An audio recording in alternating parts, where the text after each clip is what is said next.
Hello and welcome. My name is Anna. I'm the founder of Magic Wedding Dance. I'm here today with Wed Mayhem and my dance partner Luke. Today we're going to be going over the 8 most common wedding dance mistakes and how to fix them in order to create your perfect dance. And we'll give you an additional tip. Let's go.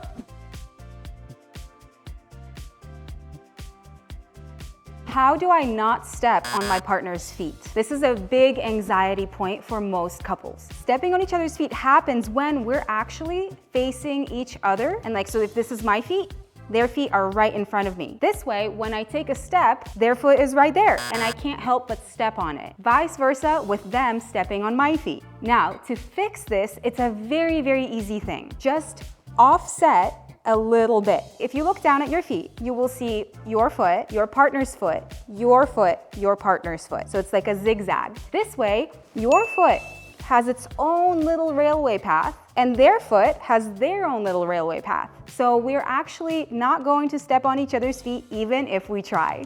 By the way, throughout this video, you will hear me refer to the roles leader and follower. And I just want you to know that those roles are gender neutral. So either one of the partners can choose to be a leader or a follower. And you can even switch partway through the dance if you want for more fun. How do I safely dip my partner? In this clip, you'll actually see Luke and me do 4 things that are very unsafe and we do not recommend. Number 1 thing Luke is doing, you are seeing him arch his lower back. He's kind of leaning over me. Number 2, you see his left knee come over his toes. Number 3, you are actually seeing me throw all of my weight over at Luke and expect him to catch me. And number 4, I actually arch my lower back in order to get that deep dip look, and it really hurts. I do not recommend that. So instead, here are some easy tips to have you look amazing in your classic dip. Number 1, for Luke, you see him stand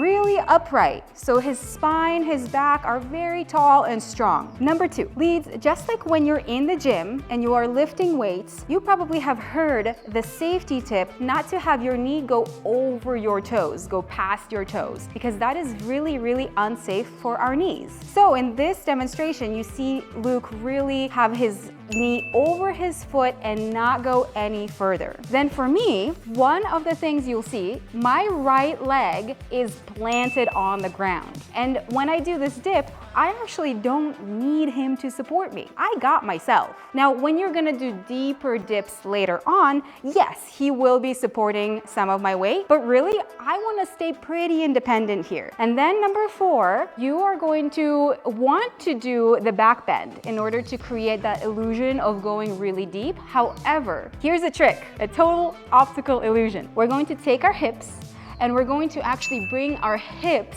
forward. So instead of arching my lower back, my back is completely straight and you're just tilting and my hips are coming forward. That is protecting my lower back and making this dip look amazing. If you found this video helpful so far, please comment, like, and subscribe to Wed Mayhem. They have amazing content. Also, if you're interested more in Magic Wedding Dance, we offer help with first dances, parent-child dances, flash mobs, anniversary dances, and snow dances. So please check out our Instagram and our website below. Lifts are gorgeous and iconic, and you should definitely have them in your first dance. However, be sure to avoid this mistake. When we are lifting our follow, usually that part goes great. However, then it's the oh no moment where we let them go. Usually we just kind of, oh, here you go, because we are used to them wearing sneakers or being barefoot. So the follow can just catch themselves. However, the problem is during your wedding day, chances are the follower is going to be wearing a long dress and they might be wearing heels, maybe even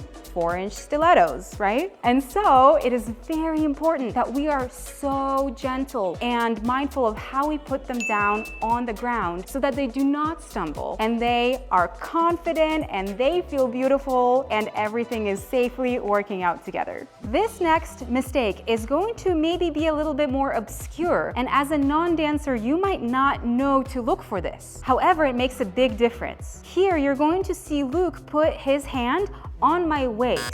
When his hand is right there, it's not clear to me as the follower where he wants me to move. So my face might get a little confused, and most horribly, you will see a lag.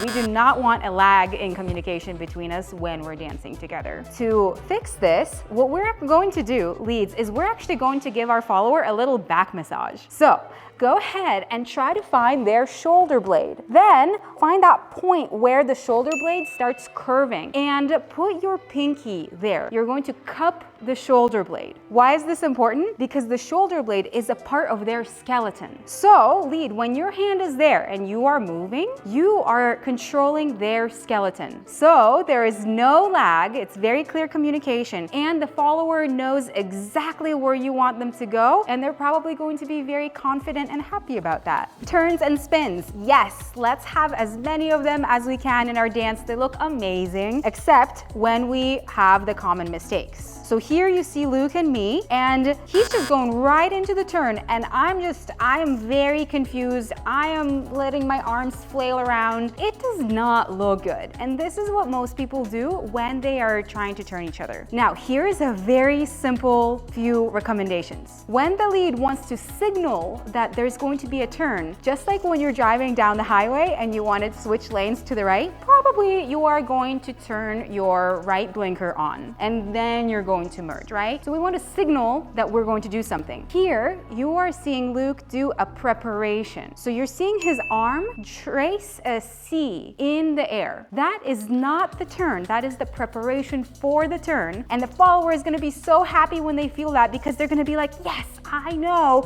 that this is a turn coming. I totally got this. That is number one. Luke is going to do that. And then he is going to draw a halo around my head because I am an angel, right? And your partner is also an angel. Trace a halo above their heads. Now for the follower, what I am doing is, once I feel that preparation, my arm is in about a 90-degree angle. But the important thing is, I am not just going to let it flail. I'm actually gonna hold my frame. So if someone pushes on my arm, it rotates my entire body. So I keep all of this together. That allows us to look really, really clean, feel good, and look amazing for your photographs for your first dance. Having a lot of unnecessary and noisy movement in the arms is going to be very confusing, not only for your partner, but also for your audience. Arms are your communication to one another. So just like if you're being on the phone with someone and you hear static in the way, you don't understand what it is that they're saying. It's really hard to hear. The arms and the extra movement is the same static. Right now, you're seeing me and Luke, and I'm just so confused about what it is that he is doing, and I don't understand what he wants me to do as well. Now, think of Newton's first law of motion as it relates to dance. An object in motion, that's me, the follower, is going to stay in motion, aka keep doing the same move that was led before, unless acted upon by a net force. So I'm going to be doing the same step as whatever the lead led last, and then Luke does a new motion with his arms. In this case, he does a little double rainbow with his arms, and that sends me the signal, oh, I should start doing the 2 steps to the side instead of doing the 1 step. That is my signal to do something new. Keep your arms quiet unless you want to signal a new move.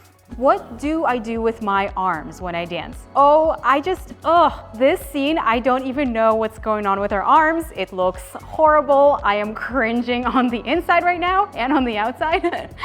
So what we are seeing here is I'm trying to do some arm styling, right? And it just looks so stiff. And Luke, like that extra arm just looks like a dead fish, right? It just looks horrible. Let's get to how do we actually make our arms look great.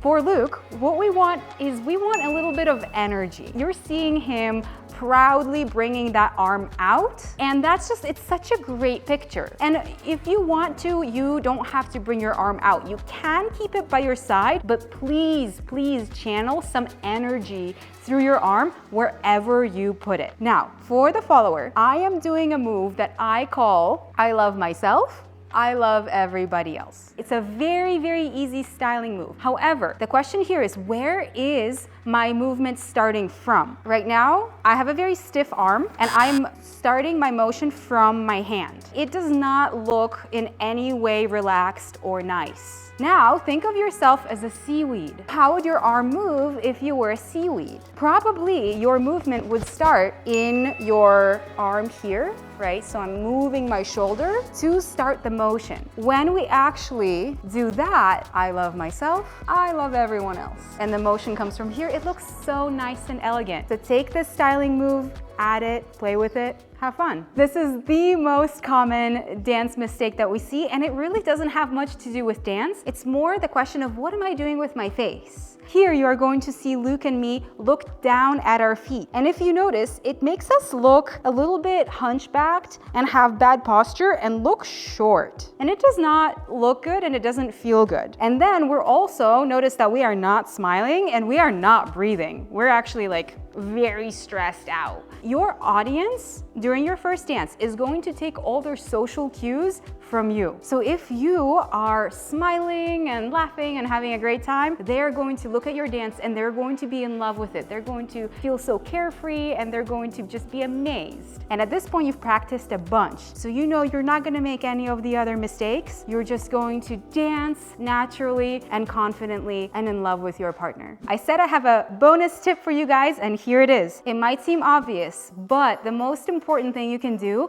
is practice. Just like when you learn a new sport or a new instrument, it probably took you some practice time to actually get proficient. Here's a structure one of my couples came up with. They would, after dinner, turn on their song and they would dance to it once for 3 minutes, that's it. And they just did that every single day between when we started working together and their wedding. And guess what? Their dance was phenomenal. So have some fun with this and practice, practice, practice. These were the 8 most common dance mistakes, and we hope that being aware of them helps you create your perfect dance. And if you like this video, you will love this other one. Thank you so much to Luke for being here with us today. Again, I am Anna with Magic Wedding Dance, here with Wed Mayhem. Happy dancing.